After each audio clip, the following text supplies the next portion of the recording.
welcome to Kick It. I think you know what we're talking about this week, because holy shit! So, first off, some sad news. Unfortunately, Freeze Me was unable to reach its $15,000 goal. Rainy Night Creations have thanked everyone who pledged and assure us the game is still being worked on, and they are in early talks to find a publisher. We hope they do. Someone who already has found a publisher, however, is Mighty No. 9, which has secured a deal with Deep Silver to release physical copies of Keiji Inafune's brand new platformer on PC, PS4, Xbox One, Wii U, 3DS, and Vita, with a planned release date for September. Not to mention all backers will be receiving the brand new Ray DLC completely free.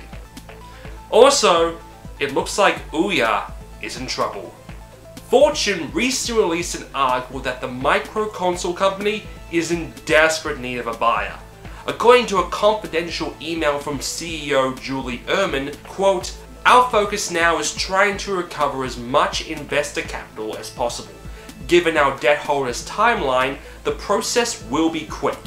We are looking for expressions of interest by the end of this month." This is just a few months after Ouya received a $10 million investment from Chinese company Alibaba. Hey, Ouya, I have this giant jar of pocket money.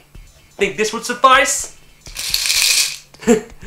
And lastly, Hat in Time recently released an update by head developer Jonas on the current situation bringing the game to consoles. They showed off how the game ran on an unspecified dev kit, probably Wii U, and the game looked like a mess.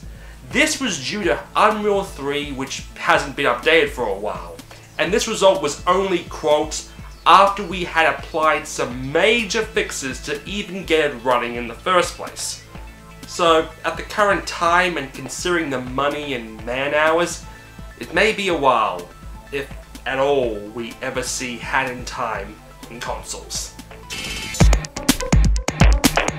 A little while ago I announced that Playtoy Games, a company being founded by former Rare employees who worked on Banjo-Kazooie, were announcing a spiritual sequel to the Bird Bear duo, dubbed Project Yooka-Laylee. Well, the project has been revealed. Ladies and gentlemen, Yooka and Laylee!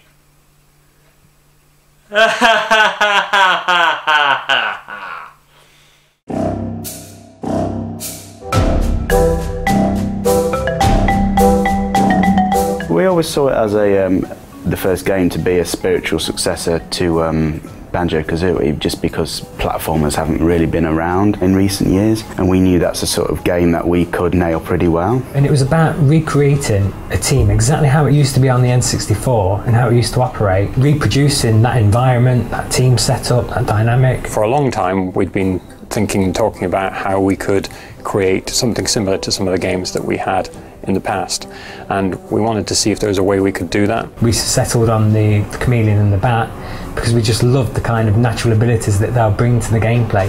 The Kickstarter campaign launched at 2 AM on Saturday morning here in Australia and received its £175,000 funding goal in 40 minutes.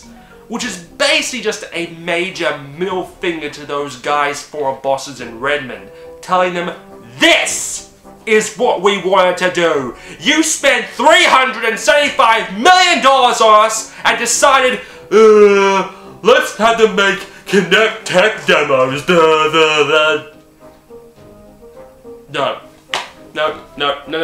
Now is not the right time for that.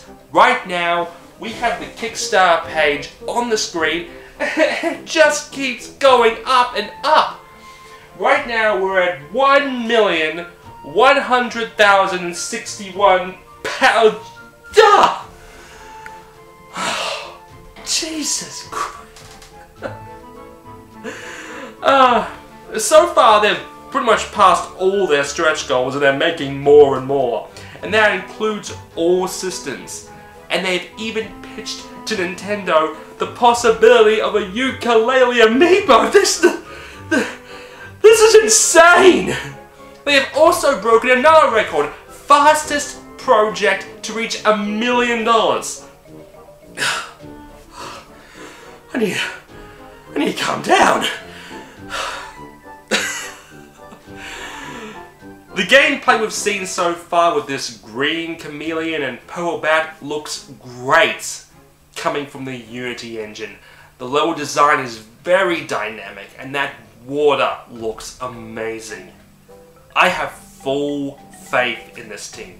Besides the team being almost entirely made up of Rareware guys, we have Steve Mayles and Chris Sutherland, the character artist and project directors of Banjo-Kazooie and Donkey Kong Country.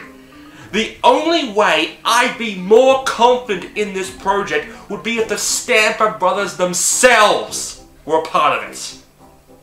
You can get the game for as low as £10, but you'll want to look at the rewards.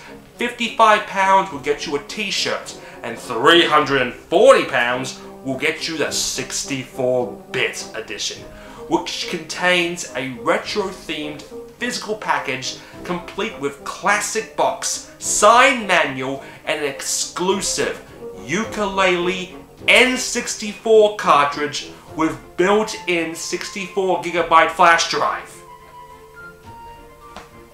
You know what would be awesome? With enough money raised, they get a team together to develop an N64 version. Like this game, developed for the actual N64 console. Oh god, that'd be amazing.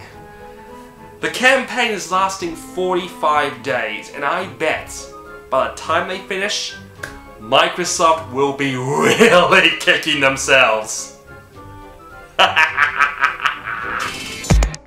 Now, you're probably asking yourself, hey Enigma, didn't a certain Act 2 come out this week? Well, yeah, it did. But I'm not doing it.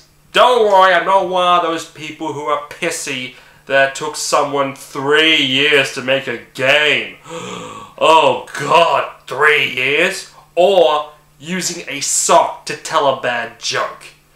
No, I'm actually not doing it now because I'm saving it for something later.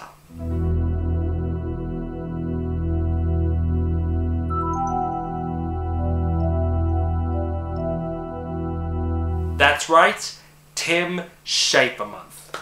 This July, I'll be doing 4 unboxed reviews on some of Tim's best games, as well as a very special Kick It looking at Broken Age in its entirety.